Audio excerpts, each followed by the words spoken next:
거룩한 주일 허락하신 우리 하나님께 감사와 영광과 찬양을 올려드립니다.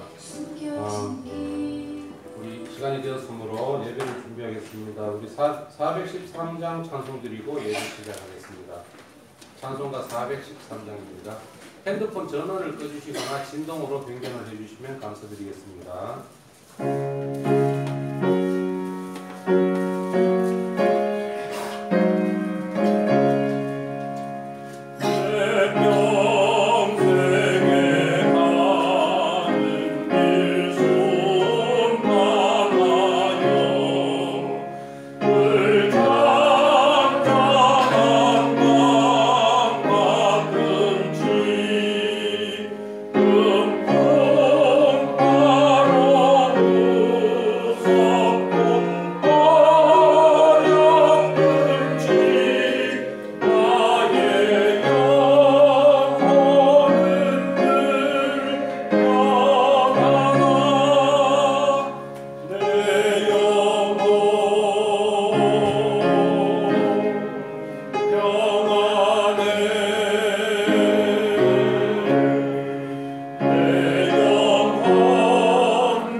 백성 가운데 유행하게 할 때에 내 이름으로 일컫는 내 백성이 그의 악한 길에서 떠나 스스로 낮추고 기도하여 내 얼굴을 찾으며 내가 하늘에서 듣고 그들의 죄를 사하고 그들의 땅을 고칠지라.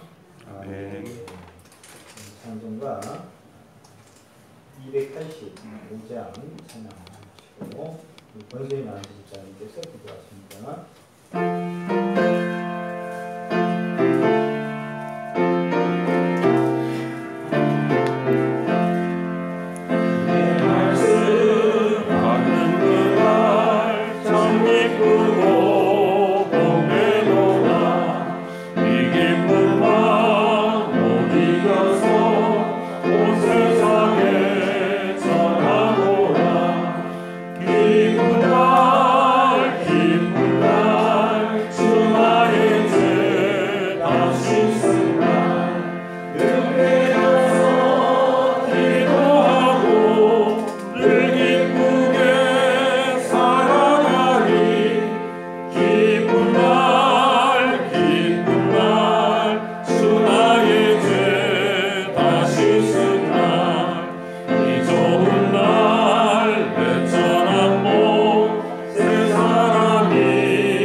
세상이 빛이 되시는 하나님 아버지, 시온의 빛나는 영광이 오늘을 밝게 비추는 5월의 주일에 주님의 빛나는 보좌 앞으로 나와 예배드리게 하심을 감사드립니다.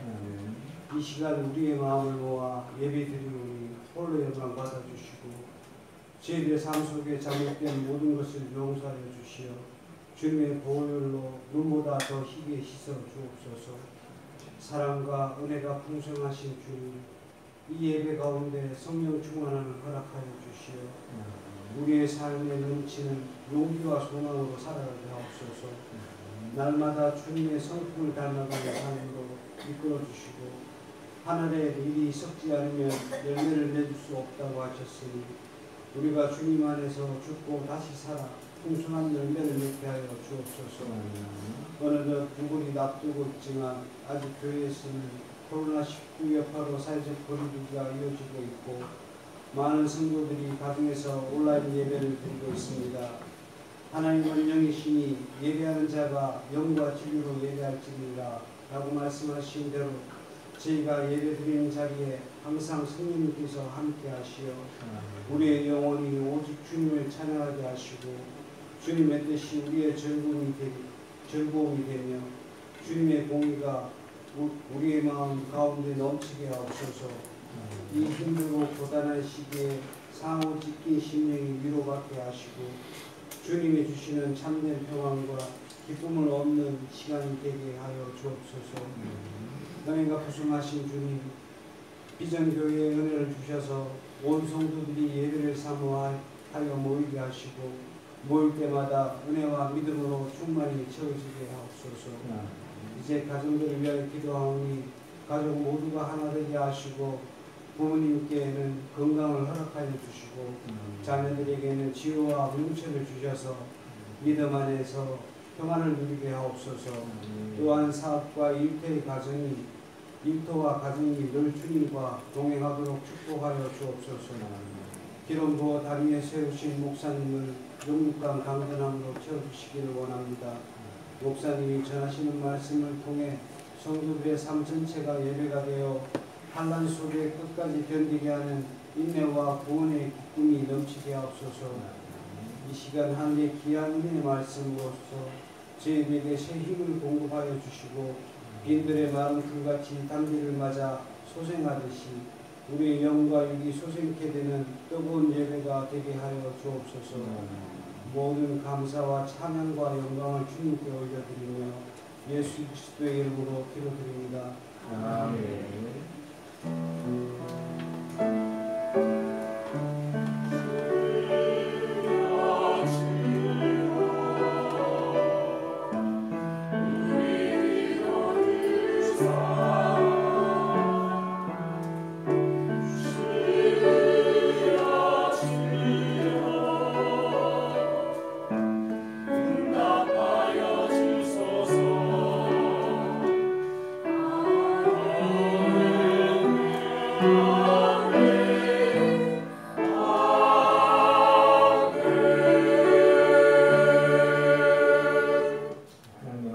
말씀은 마가복음 1장 40절부터 45절입니다.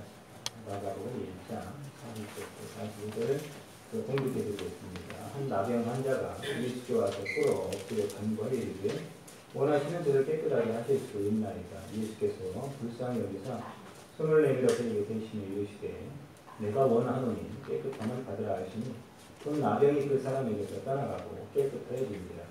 곧 보내시며 엄히 경고하사 이르시되 삼가 아무에게 아무 말도 하지 말고 가서 내 몸을 제사장에게 보이고 내가 깨끗하게 되었으니 모세가 명한 것을 들여 그에게 입증하라 하셨더라. 그러나 그 사람이 나가서 이를 많이 전파하여 널리 퍼지게 하니 그러므로 예수께서 다시는 드러나게 동네에 들어가지 못하시고 오직 바깥 한적한 곳에 계셨으나 사방에서 사람들이 그에게로 나오더라. 아멘. 비전 찬양대 하나님 앞에 찬양하겠습니다.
감사하고 우리가 이런 찬양을 또 부르고 들을 수 있다는 것도 감사하고 서로 인사할 수 없으니까 제가 대신 인사합니다. 샬롬.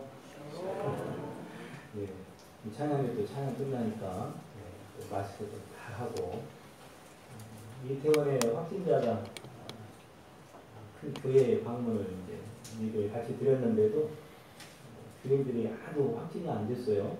뉴스에 나오더라고 보니까 방역을 말 그대로 이제 거리두기를 잘 한 거죠.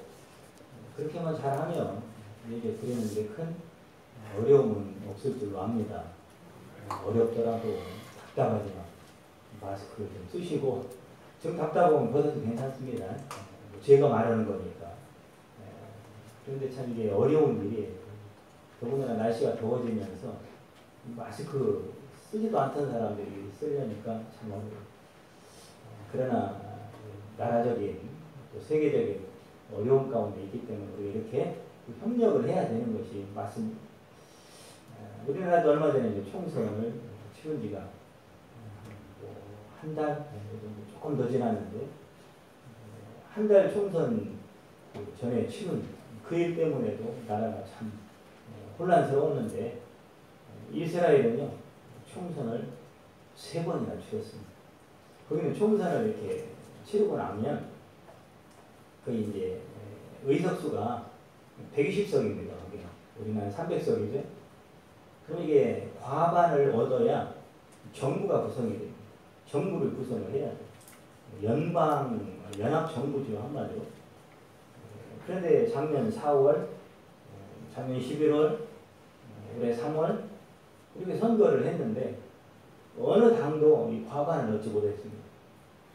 그런데 그 추측 세력이 리크당이라고 하는 것과 청백당이라고 하는 보수, 또 약간 진보적인 그런 색채를 가지고 있는 당인데 선거의 이 현상을 보면서 작년 4월에도 11월에도 이 연방 정부를 구성 못하니까 올해 이제 다시 선거를 했는데 역시 하나님은 그 보수당의 리크당의 36표, 그 다음에 36석이고 야당의 35표, 한 3표 차로 하나님 이기게 하시더라고요. 그것은 그 정부를 통해서 하고자 하는 하나님의 일이 있음과 동시에 또 하나는 경고죠. 36표, 딱 한 표처럼 끊임없이 하나님의 은혜를 구해야 될 수밖에 없는 그런 정부 구조를 하나님 만들어 주시더라고요. 근데 이게 계속 정부가 구성이 안 되다가 결국은 코로나 때문에 나라가 위기가 찾아오니까 서로 선거 운동을 할 때는요, 이 지금 네타냐후 총리가 굉장히 부정부패가 많습니다. 그래서 야당에서는 계속 공격해가지고 떨어뜨리려고 아주 이를 악물고 달려들었는데, 그런데 이 선거가 끝나고 코로나가 번성하게 되니까 이 야당도 여당도 나라를 위해서 우리가 할 수 있는 일이 무엇인가, 거기에 초점을 맞춘 다 내려놓고, 그래서 이 베니 간츠라고 하는 야당 청백당 대표가 말 그대로 그 네타냐후를 몰아내기 위해서 막 선거운동을 하고 온갖 그 정보를 다 오픈하고, 그랬음에도 불구하고 나라를 위해서는 다시 그 모든 걸 내려놓고 정부를 구성해서 이상한 정부가 됐어요. 이 네타냐후가 한 2년 정도, 그 다음에 나머지를 또 베니 간츠가 한 나머지 임기를 이게 반반 하는 거예요. 반반. 이런 걸 볼 때 야, 역시 다르구나. 나라를 위해서는 모든 것을 내려놓고 협력할 줄 아는, 이게 바로 진짜 나라고 또 나라가 회복될 수 있는 소망이 거기에 있구나라고 하는 것을 깨닫게 됐습니다. 불편하시더라도 나라의 평화를 위해서, 이 코로나의 종식과 빠른 회복을 위해서 우리 교회가 먼저 협력하고, 또 중요한 것은 더 기도해야 될 때다라고 하는 겁니다. 여러분의 기도를 통해서 이 코로나가 많이 종식되고 새로운 대한민국의 희망의 아침이 열어질 줄 믿습니다. 오늘 말씀에도 보니까 나병 환자를 고치신 사건인데, 내 인생에 만약 나병이 걸렸다, 이건 인생의 최대 위기죠. 더군다나 이 당시에는 이건 고칠 수 있는 방법이 없습니다. 약이 없어요. 마치 코로나 백신이 없는 것처럼 뭐 언젠가는 개발되겠지만 그러나 나병으로서는 이거는 지금까지도 이 참 완전한 백신이 만들어지지 않고 있거든요. 다른 여러 약제를 사용하면서 치료하는데 치료가 안 됩니다. 참 이런 어려운 상황 가운데 있던 이 나병 환자가 예수님 만나고 예수님 만나서 치료를 받는 사건인데, 그런데 이게 사실 엄청난 기적이거든요. 근데 우리 성경을 통해서 너무 많은 기적들을 봐가지고 그런가 보다, 별로 뭐 내가 겪은 일이 아니다 보니까 이렇게 좀 귀하게 여기지 않는 그런 또 습성들이 있습니다. 그런데 사실 이게 엄청난 사건이고 엄청난 기적이거든요. 이 평생 나환자로 세상과 격리돼서 어떻게 보면 아무 꿈도 소망도 없이 희망도 없이 살아가야 되는 이 나병 환자의 입장에서는, 여러분이 이렇게 고침받았다는 이건 또 고침받기 위해서는 얼마나 애타게 사모했겠습니까? 여러분, 예수님의 소식을 계속 듣고 있었던 이 나병 환자, 그 예수님을 만날 수 있다면 그 예수님을 꼭 만나야지 얼마나 사모함으로 이 예수님을 만날 간절한 가운데 하루하루 여러분 잠자리에 누워도 잠이 오겠습니까? 온통 그 생각이겠죠. 어떻게 하면 예수님을 만날 수 있을까? 어떻게 하면 예수님께 고침받을 수 있을까? 살아도 이거 낮에도 저녁에도 잠자는 시간에도 온통 그의 생각 속에는 예수님 만날 생각, 이게 그의 모든 인생의 핵심이었던 거예요. 그런데 오늘 예수님은 이 나병 환자를 고치시고 그 뒤에 보면 또 이런 설명이 있어요. 45절에 보면 예수님께서 바깥 한적한 곳에 계셨으나 사방에 사람들이 되게 나오더라. 바깥 한적한 곳은 광야거든요. 가만히 예수님의 행적을 보면요, 마치 이 광야가 예수님의 집과 같은, 우리는 집에 가서 잠자고 아침에 출근하고 활동하는 게 나오잖아요. 예수님은 광야로 가서 또 그 다음날 나오시고, 이런 삶의 패턴과 거의 비슷한. 여러분, 이게 당연한 게 아니고, 광야는 어떤 것인지 누누이 말씀드렸잖아요. 광야는 사람이 살 수 없는, 아니 가고 싶지도 않은, 내 인생에 광야를 만난다? 이건 굉장히 불행이죠. 그런 곳으로 여기던 그곳을요, 사람들은 제일 가기 싫은 곳을 예수님은 집과 같이 드나들면서, 그럼 왜 예수님이 그곳을 집과 같이 사용을 했을까? 광야는 미드바르라고 그랬죠? 다바르, 하나님의 말씀이 임하는 장소, 그게 광야예요. 그래 예수님은 왜 그곳을 집처럼 거주하면서 그곳에서 모든 사역의 출발점으로 삼았느냐? 항상 하나님과 교제하면서 오늘 하루 살 때 내 마음대로 살지 않고, 하나님, 내 인생을 통해서 오늘 무슨 일을 하시길 원하십니까? 나를 통해서 오늘 하나님 무슨 영광을 받으시길 원하십니까? 내가 해야 될 일이 주님의 영광을 위해서 무엇입니까? 라고 항상 자기의 삶을 하나님 앞에 의탁하고 하나님의 말씀에 따라서 그의 삶이 이루어지는, 하루가 이루어지고 1년이 이루어지는 큰 구속 사역이었죠. 잃어버린 하나님의 양들을 찾아 구원해내는 놀라운 사역에 모든 초점이 맞춰져 있다라고 하는 것. 여러분, 우리야말로 지금 이 시기야말로 어느 때보다도 예수님이 집처럼 삼았던 이 광야, 즉 하나님과 온전한 영적인 관계가 더 돈독해지고 그 끈이 더 견고하게 연결되는 광야, 기도의 장소가, 하나님의 말씀을 만나고 하나님을 만나는 장소가 있어야 할 줄 믿으시길 바랍니다. 이게 바로 우리가 이 시대에 영적으로 갖춰야 할 삶의 모습이다라고 하는 거예요. 40절에 보면요, 요 나병은 사실은 요즘은 한센병이라고 하죠. 한센병. 말 그대로 한센이라는 사람이 이 병을 규정했다. 이런 병이다. 라고 했기 때문에 그 사람의 이름을 붙여서 한센병이다. 이렇게 이 이름이 붙어진 겁니다. 우리나라도 이제 소록도라고 하는 이제 특별한, 안동에도 있었어요. 제가 대전에서 사회할 때 안동을 다녀온 적이 있어요. 그 한센촌 그분들이 모여 사는. 하여튼 유명한 것은 아직도 소록도입니다. 소록도. 이 소록도는 일제시대 때 이제 거리에 돌아다니는 그런 한센병 환자를 강제로 소록도에 한마디로 이제 집촌할 수 있도록 그곳에 다 몰아넣은 거죠. 나오지 마라. 구별되어 살아라. 이렇게 이제 격리를 시킨 겁니다. 요 한센병은 말 그대로 세포가 다 죽는 거예요. 근데 신경이 다 죽으니까 감각이 없어요. 뜨거운 물에 대도 됐는지 뭐했는지 살점이 떨어져 나가도 뭐 아픈지 뭔지 몰라요. 그냥 그렇게 죽는 거예요. 죽어가는 거예요. 죽어가는데도 전혀 고통을 못 느끼니까 이건 언제 죽을지도 모르고 그렇게 살아가는 거예요. 자, 오늘 성경에 나오는 나병의 특징은 그런 거라는 거예요. 아파야 하는데 아프지 않아. 감각이 있어야 되는데 감각이 없어. 느낌이 와야 되는데 느끼지 못해.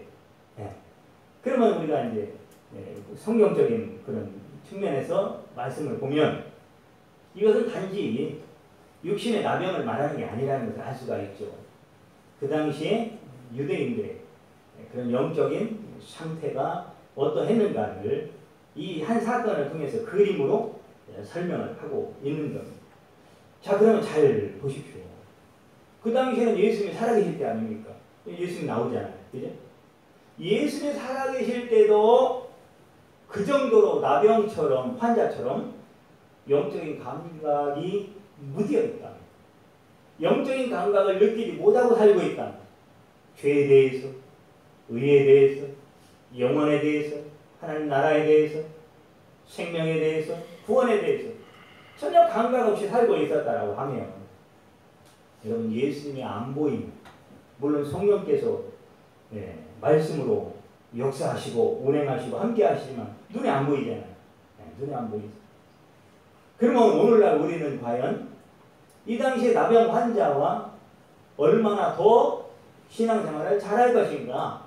아니면 예수님 보이던 시대에도 그랬다면 우리의 신앙이라고 하는 것이 우리 믿음이라고 하는 것이 어느 정도의 과연 수준일까라고 하는 것을 우리가 대충은 알 수가 있는 거죠. 그 당시에는 예수님을 전혀 메시아로 알지도 못하고 그분을 구원자로 알지도 못하고 한마디로 영적으로 죄 때문에 죽어가고 있음에도 불구하고 죽는지를 몰라.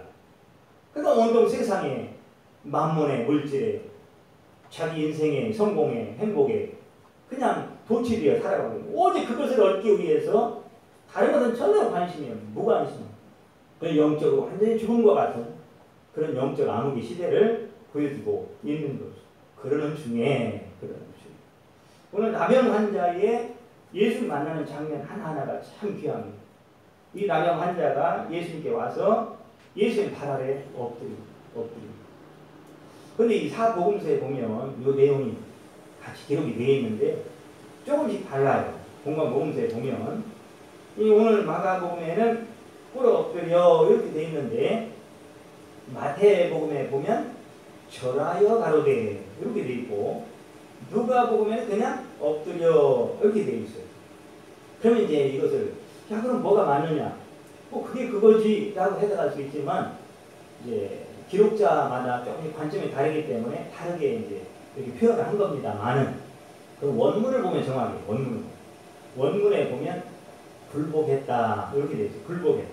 굴복했다. 그러니까 이 얘기는 단순히 치료받기 위해서 예수님 앞에 겸손하다의 정도를 훨씬 뛰어넘는 거예요. 완전히 굴복했다. 그냥 엎드린 게 아니라는 거예요.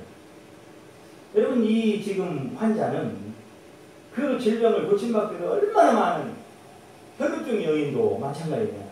그죠?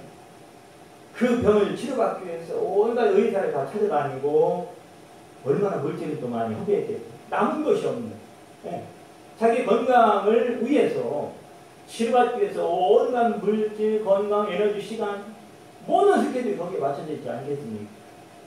정말로 고침받기 위해서 별 방법을 다 동원했던 자기의 지난 과거의 모든 것을 내려놓는 자리. 이게 굴복이라는 거예요. 모든 인간의 방법도 그동안 찾아왔던 시도했던 그런 모든 인간의 방법들을 다 포기하고 내려놓고 오직 예수님에게만 희망과 소망과 기대를 거는. 그 이제 예수님밖에 없는 거예요. 이제는 마지막 예수님이 아니면 더 이상 소망은 끝나. 이제 영원히 이렇게 그냥 끝나고 말해야 되는. 그런 여러분, 이 예수님에 대한 사모함이, 이 만나고자 하는 열망이 얼마나 간절했겠습니까? 그렇지 않겠습니까? 살아도 산 것이 아닌 인생을 사는. 그런데 이런 모습은 사실은 신학적으로 보면 예배의 모습입니다. 예배자의 모습. 그런데 이 나병 환자는 아니 지금 육신의 병을 고침받기 위해 왔는데 예배자로서는 예배자. 이게 지금 종교적인 용어. 하나님이 주님이 나를 원하시면 깨끗하다라는 말이 종교적인 용어거든요. 그런데 지금 이 나병 환자는 나를 깨끗하게 해주세요. 그랬더니 예수님이 뭐라고요? 네가 깨끗함을 받으라 이렇게 말하잖아요. 말한 대로. 왜 이런 말로 주고받을까? 육신의 문제인 것 같지만 사실은 영적인 문제라는 거죠. 그런데 이 환자는, 나병 환자는 이거 정확히 알았어요. 아, 내가 이렇게 사람 같지 않은 인생을 살 수밖에 없는 이 나병에 걸린 저주의 병은 결국은 어떻게 내가 인생 살면서 잘못해서 실수해서 부모 잘못 만나서가 아니라 죄 때문에 온 병이구나 라고 하는 것을 깨달았다 이 말이에요. 그건 대단한 거예요. 그 시대에 많은 유대인들, 바리새인, 믿음 좋다라고 하는 서기관들, 사두개인들도 모르는 이 놀라운 메시아에 대한 진리를 이 나병 환자가 깨달아 알고 있었다 이 말이에요.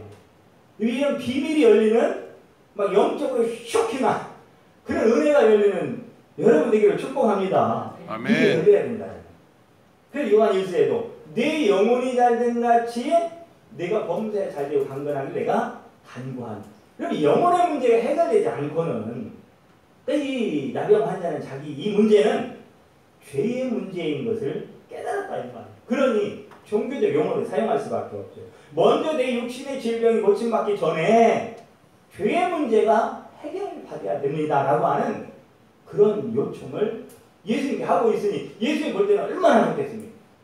믿음 없는 시대에 믿음에 비록 육신적으로는 누구에게도 인정받지 못하고 격리되어서 사람 취급하지 못하고 살고 있는 이 고달픈 인생, 고통스러운 인생이지만 예수님 볼 때는 믿음이 있었거든요. 그 믿음을 보시면서 예수께 얼마나 기뻐했겠느냐라고 하는 거예요. 이 나병 환자도 깨달았고 예수님도 그러니까 정확히 이 질병의 원인을 알고 있었다라고 하는. 그래서 깨끗함을 받으라 이렇게 말씀을 하고 있는 겁니다. 자, 예수님의 그러면 이 나병 환자는 잘 보십시오. 지금 예수님을 만난 적도 없어요. 말 그대로 소문으로만 듣고 있었어요. 그런데 어떻게 이렇게 예수님께 엎드려 자신의 이 질병의 문제가 영적인 문제, 죄 때문에 온 문제인 것을 깨달았을까? 여러분 결국 하나님의 은혜라는 거죠. 은혜. 열심히 요즘 말만 따라 봉사한 것도 아니에요.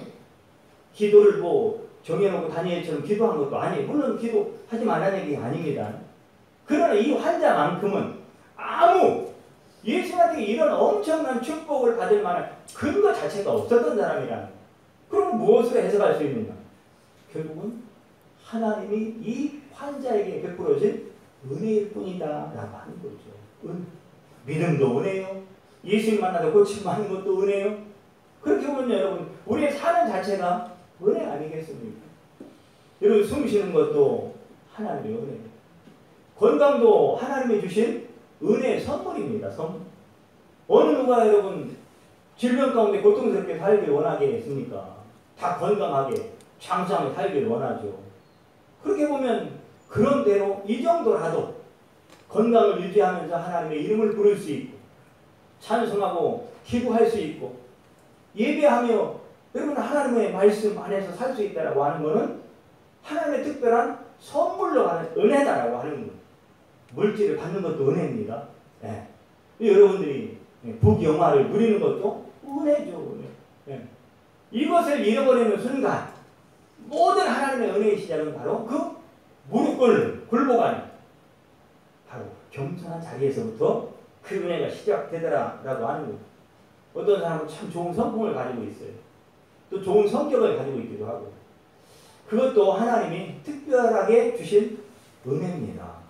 그래 감사하셔야 돼. 좋은 성격 받은 거, 좋은 성품 받은 거, 내가 특별히 헌신할 수 있고 내가 섬길 수 있고 감사할 수 있다라고 하는 것도 하나님으로부터 특별하게 받은 은혜의 선물이다라고 하는 거예요. 자, 오늘 말씀은 환자의 행동도 중요하지만 더 중요한 것은 예수님의 반응입니다. 예수님이 그 환자를 어떻게 보느냐에 사실 초점이 맞춰져 있는 거예요.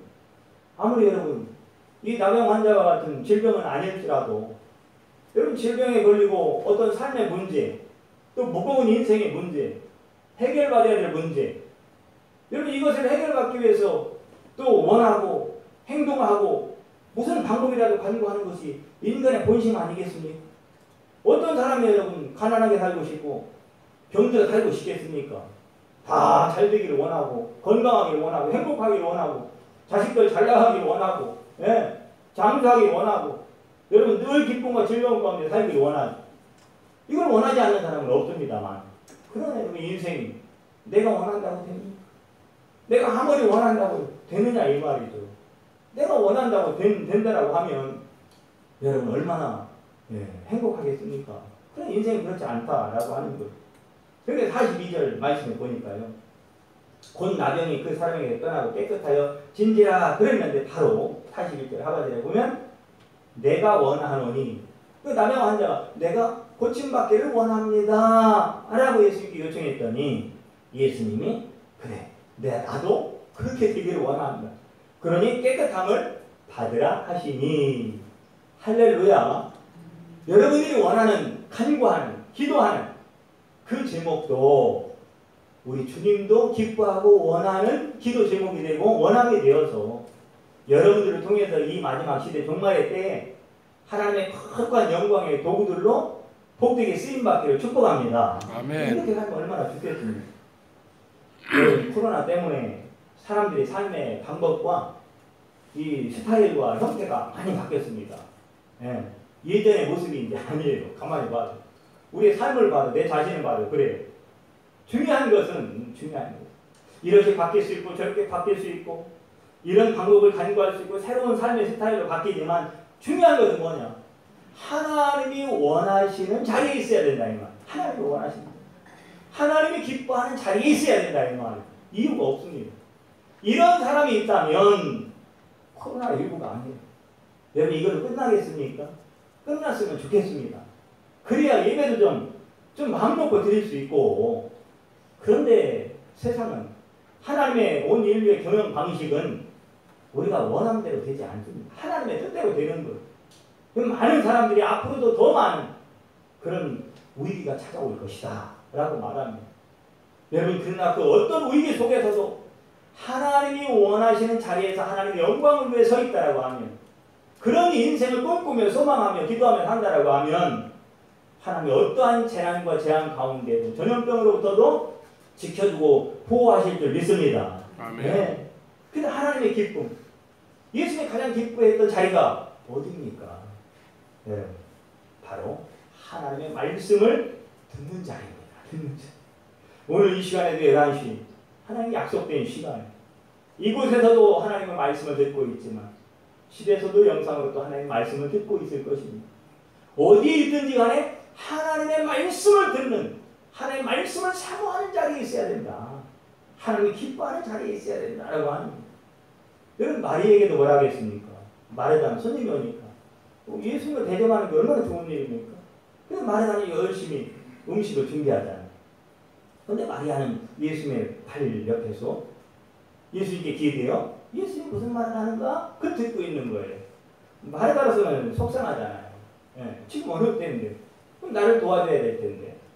그런데 예수님은 뭐라고 말씀하시냐면 그 마리아에게도 그렇고 마르다에게 모든 듣는 사람들에게 말합니다. 마리아야 네가 좋은 한 가지를 택했다. 그래 그 한 가지를 어떻게 해서든 빼앗겨서는 안 된다 이렇게 말합니다. 그 좋은 마리아가 선택한 한 가지가 뭐냐 이 말이에요. 예수님의 말씀을 듣는 자리다 이 말. 예수님의 말씀을 듣는 예수님 자체를 영원히 간직해야 될 한 가지. 다 없을지라도 예수님 한 분이면 됩니다라고 하는 이 간절한 예수님에 대한 소망을 가지고 있었던 거예요. 그 말씀이 들려오는 그 자리를 예수님이 기뻐했다라고 합니다. 여러분 풍랑이 칩니다. 자연재해가 일어납니다. 제자들은 그 바다에 빠져 죽겠다고 난리입니다. 여러분 그런데 예수님이 뭐라고 말합니까? 잠잠하라. 그냥 풍랑아 잠잠하라. 자연도 풍랑도 이유 없습니다. 하나님이 명하시니 예수님이 말씀하시면 그 말씀을 거스를 자는 없습니다. 어떤 것도요. 그러니까 그 풍랑 자연조차도 하나님의 말씀을 들으니까 잠잠할 수 있는 거예요. 그 말씀을 듣게 되는 거예요. 여러분 죽었던 나사로도 나사로야 나오라. 이 말씀을 듣고 죽었던 나사로도 살아난다면 저와 여러분들에게 얼마나 많은 말씀을 주셨습니까? 여러분 지금도 하나님의 말씀은 들려지고 있고 앞으로도 주님 나라 갈 때까지 수도 없이 하나님의 말씀은 마치 하늘에서 되는 빛처럼 저와 여러분 가운데 계속해서 쏟아지게 될 것입니다. 여러분 그 쏟아지는 말씀일지라도 내 뇌리에 걸리고 심장에 걸리고 영혼에 걸리고 마음에 걸리고 내 인생에 다 걸릴 때 여러분 그것이 내 생명이 되고 은혜가 되고 능력이 되고 그 말씀이 바로 우리의 인생을 복되게 인도하는 놀라운 능력이 된다라고 하는 것입니다. 그런 여러분 하나님의 말씀이 얼마나 중요하냐라고 하는 거죠. 오늘 나병 환자도 역시 예수님이 선포된 말씀으로 고침받았다라고 하는 거예요. 여러분 나병 환자는 예수님께 와서 예수님 만났고 예수님 말씀을 들었습니다. 이게 뭡니까? 예배죠. 예배.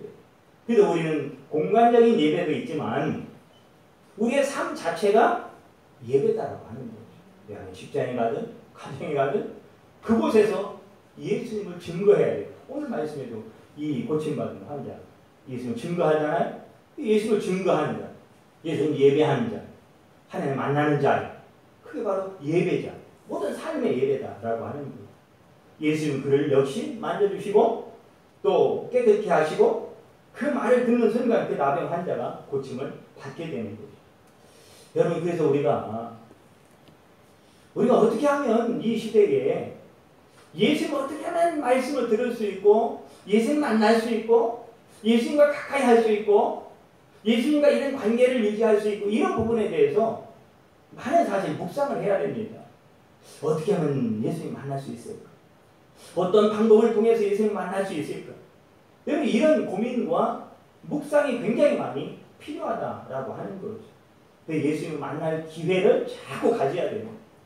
그 말씀 속에서 하나님의 마음을 전달하시고 하나님의 뜻을 이루시고 하나님의 역사가 오늘 말씀처럼 일어나게 되기 때문에 그렇습니다. 여러분 더군다나 코로나 때문에 예전처럼 마음 놓고 예배당에 모여서 예배 드릴 수 없는 그런 시대를 참 어려운 시대를 만나고 있기 때문에 우리에게 영적 관리는 건강 관리는 굉장히 중요한 시대를 맞이하고 있습니다. 믿음의 끈을 놓치면 절대 안 됩니다. 이 끈을 한번 놓치는 순간 다시 잡기는 굉장히 어려워요. 그래서 그걸 놓치지 않고 더 견고해질 수 있도록 그런 여러 가지 이 나병 환자가 예수님을 만나는 여러 가지 그 사모함과 간절함과 열망 가운데 살았던 것처럼 예수님을 향한 믿음의 열망보다 더 견고해져야 된다라고 하는 거죠. 예수님의 소식을 듣고만 있던 나병 환자는 예수님을 만나고 얼마나 기뻤을까 좋았습니다. 자 그런데 오늘 말씀에 보면요. 이제 여기에 뭐라고 예수님께서 말씀을 하시냐면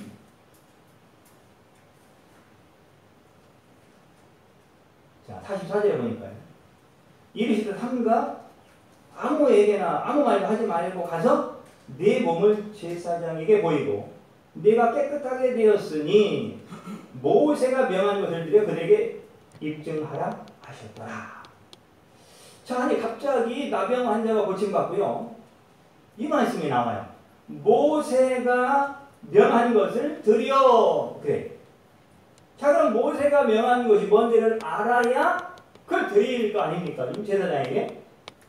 그 말씀이요. 레위기 14장 2절부터 7절까지 한번 쭉 한번 읽어보겠습니다. 읽어보면 대충 내용이 이제 무슨 내용인지 오늘 이 제목과도 연결이 되어 있어요. 자, 천천히 읽어보겠습니다. 시작. 나병 환자가 정결하게 되는 날의 규례는 이러하니 곧 그 사람을 제사장에게 데려갈 것이요. 제사장은 진영에서 나가 진찰하시니 그 환자에게 있던 나병 한 부가 나았으면 제사장은 그 정결함을 받을 자라고 명령하여 살아있는 정결한 새 2마리와 백향목과 홍색 실과 우슬초를 가져오게 하고 제사장은 또 명령하여 그 새 하나는 흐르는 물 위 질그릇 안에서 잡게 하고 다른 새는 산 채로 가져다가 백향목과 홍색 실과 우슬초와 함께 가져다가 흐르는 물 위에서 잡은 새의 피를 찍어 나병에서 정결함을 받을 자에게 7번 뿌려 정하다 하고 그 살아있는 새는 들에 놓을지며. 아멘. 자, 이제 새 2마리를 선택을 해야 되는 새 2마리. 그런데 이 새 2마리는 살아있는 새인데 오늘 말씀해 보니까 부정한 새가 아니고 정결한 새다 이렇게 말씀을 합니다. 자, 그러면 이 내용의 요지는 새 2마리 중에 한 살아있는 새는 질그릇 안에서 잡아야 돼. 질그릇 안에 잡아서 그 피를 가지고 나병의 환자에 이렇게 칠하고 그 살아있는 2마리 중에 한 새는 날려보내는 거예요. 헐헐 자기 갈 길에 가도록 이제 새 보내는 겁니다. 자, 결국은 새 한 마리는 죽고 새 한 마리는 자유함을 얻게 됩니다. 그러니까 참 어떻게 보면 새 입장에서는 자기 동료 하나가 죽어서 자기는 노임을 받아요. 이게 윤리나 도덕적으로 아니면 그냥 우리가 생각하는 인간적으로 보면 얼마나 가슴 아픈 사연입니다. 그런 차원이 아니고 구속사적인 거니까. 새 한 마리는 잡고 그 새의 죽음을 통해서 새 한 마리가 노임을 받는 거예요. 여러분, 죽은 새 한 마리는 누구일까요? 바로 예수님이죠. 예수님. 여러분, 죽은 새 한 마리 대신 예수님. 한 마리는 그 새가 어디서 죽습니까? 질그릇 안에서 죽어요. 질그릇은 누구입니까? 고린도후서 4장 7절 말씀에 보니까 우리가 이 보배를 질그릇 안에, 질그릇에 가졌으니 그래요. 질그릇은 바로 나죠. 내 안에서 예수님이 죽으십니다. 그리고 내 안에서 예수님은 죽고 나는 살아나서 새가 되어 자유를 얻어 새의 본 삶을 향해서 벌벌 날아가는 겁니다. 여러분 시편 84편 3절에 보면 그 말씀 이렇게 기록하고 있습니다. 나의 왕, 나의 하나님 만군의 여호와여, 주의 제단에서 참새도 제 집을 얻고 제비도 새끼들 보금자리를 얻었나이다. 그렇게 말합니다. 여러분, 참새만도 못한 우리는 원래 집이 없는 사람입니다. 집이 없어. 거할 집이 없는 사람입니다. 돌아갈 집이 없는 사람입니다. 보금자리도 없는 사람들인데 그래도 우리가 살아갈 보금자리를 얻었고 집을 얻었다라고 하는 거예요. 그런데 여기서 보니까 어디에서 그 일이 이루어졌느냐? 주의 제단에서, 성전에서. 여러분, 정확히 성전은 바로 예수님이 죽고 우리를 살리는 자리가 성전입니다. 주의 제단입니다. 여러분, 우리의 이 놀라운 행동, 이 놀라운 은혜는 값없이 받은 게 아니에요. 예수님이 이런 대가를 치르고서야 우리에게 값없이 주어진 겁니다. 결코 값없다라고 우리가 스스로 말하면 안 됩니다. 예수님의 죽으심을 통해서 우리는 이 기쁨과 행복과 축복을 오늘 누리고 있는 겁니다. 우리가 한 것은 아무것도 없어요. 나병 환자 같은 영적으로 죽어있던 우리에게 주님이 찾아오셔서 그분이 대신 죽으시고 우리는 살아난 거죠. 그래서 우리는 훨훨 나는 새와 같이. 여러분, 이제는 여러분은 어디든지 날아갈 수 있습니다. 여러분, 새가 되었어요. 산새가 되어서 이제는 어디든지 창공을 날아가고 싶은 곳이 있으면 날아가도 됩니다. 여러분, 새처럼 자유하시기 바랍니다. 새처럼 높이 올라가시고 새처럼 높은 곳에서 새는 공간을 초월하잖아요. 공간을 뛰어넘는 새로운 비전을 가지시길 바랍니다. 아멘. 이것이 우리에게 주신 하나님의 은혜입니다. 누려야 됩니다. 이 비전을 붙잡아야 되고 이 비전을 꿈꿔야 되고 이 비전을 우리 실행해 나가야 돼요. 붙잡아야 됩니다. 여러분 그러면서 새처럼 노래하며 사십시오. 아멘. 그것이 오늘 우리에게 주시는 능력의 부활의 이 나병 환자들에게 주시는 메시지입니다. 자, 말씀을 마치는데요. 올해가 몇 년도입니까? 2020년. 뭔가 느낌이, 저는 말씀을 보면서 연초에 2020년이라고 느낌하고 전혀 새로운 느낌을 받게 됐습니다. 여러분 20과 20이 두 번입니다. 자, 그러면 이거는 성경적으로 풀어야 돼요. 네. 이 20이 두 번 나와요. 20은 말 그대로 히브리어 글자의 20에 해당되는 단어가요. 카프라고 하는 거예요. 카프. 카프는 어떻게 생겼냐면 이렇게 생겼어요. 이렇게. 그러니까 여러분들이 볼 때는 반대로죠. 반대로. 이렇게 생겼어요. 이게 무슨 모양이냐면 손으로 뭔가를 딱 잡을 수 있는 모양이에요. 네. 뭔가를 딱 잡을 수 있는 모양이에요. 이게 20이 두 번이에요. 한마디로 이 유대인들이 생각하는 카프는 어떤 뜻을 가지고 있냐면 뭔가 내 안에 있는 잠재력을 밖으로 끌어내서 그것을 실제화시키는 능력, 이걸 카프라고 합니다. 카프. 그러니까 올해가 어떤 해냐? 우리 안에 있는 잠재되어 있는 우리를 택하시고 만드실 때, 우리 땅에 보내실 때 하나님의 계획대로 이 안에 주신 놀라운 능력들이 있습니다. 이 능력을 사용하며 사는 사람이 많지 않습니다. 그런데 올해는 2020년은 우리 안에 넣어두신 하나님의 놀라운 능력을 밖으로 끄집어내서 우리의 인생 가운데에서 그걸 딱 잡는 것과 같이 실제화시키는 그런 해가 2020년이다 라고 합니다. 여러분 유대력으로는 5780년이라고 했죠. 그래서 이 80년, 81년, 82년 이 80이라는 해가 10년 동안 계속된다고 했죠. 이 80은 폐해라고 했죠. 폐해는 말하다. 무슨 얘기일까요? 일맥상통하죠. 2020년과. 그런데 이 5780년 하면 더해보십시오. 5 플러스 7 플러스 8 플러스 0 하면 뭡니까? 20. 굉장한 비밀이 숨겨져 있습니다. 이 비밀이 2020년 유대력은 5780년 속에 있습니다. 여러분 말한 것을 하나님은 실제화하십니다.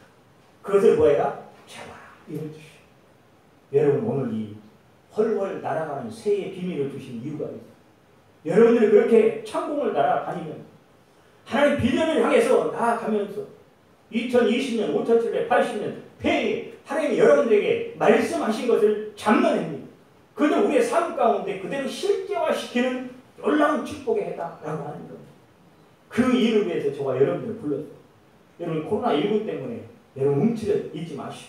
이런 때일수록 예수님과 하나님과 긴밀한 연결과 광야, 믿음과 하나님과의 교제의 시간을 더 깊이 묵상하며 나아갈 때 분명히 여러분 가운데 이 비밀을 열어서 하나님의 놀라운 전 우주적인 축복, 땅과 하늘의 사방의 축복이 실제화된 이 카프 손으로 딱 잡는 놀라운 영광을 보게 될 줄 믿습니다. 아멘. 그런 축복의 해가 되기를 주님의 이름으로 간절히 강력하게 축원드립니다. 아멘. 기도합니다. 주님, 이런 놀라운 축복으로 오늘 말씀을 듣는 모든 성도들에게 실제화되도록 역사하여 주시옵소서. 그렇게 행하실 살아계신 예수님의 이름으로 기도드립니다. 아멘. 이 찬송가 421장입니다.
귀한 것을 취하게 하시고 구별되어 하나님 앞에 드릴 수 있도록 은혜 베풀어 주시니 감사합니다.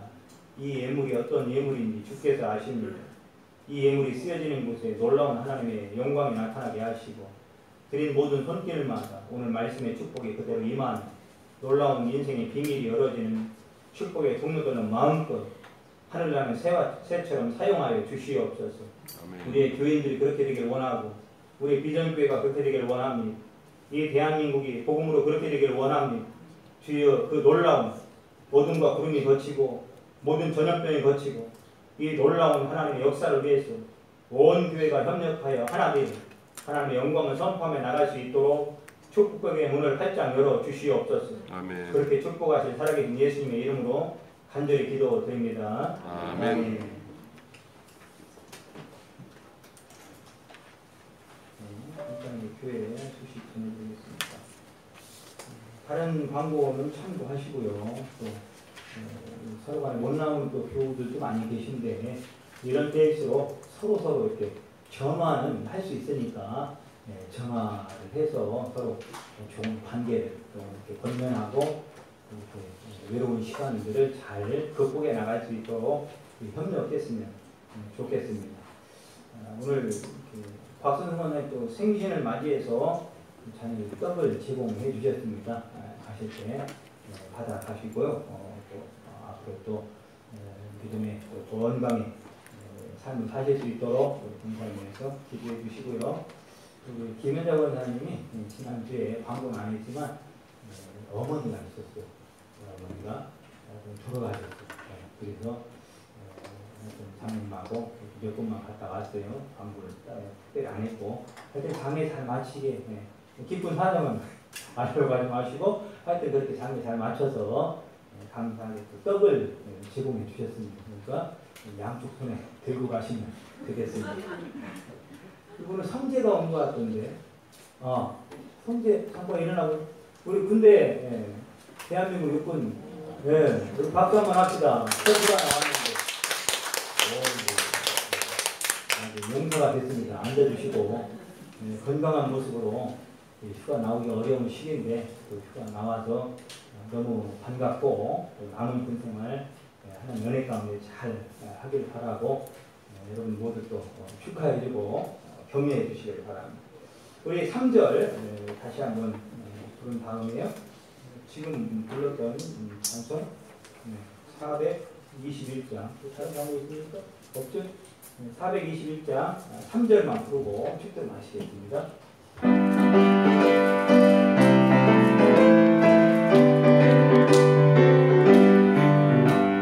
내게 성령이 임하고 그 뜻이 사랑 나의 맘에 가득 채우며 모든 공포 내게서 물리치시니 내가 항상 주 안에 있겠네.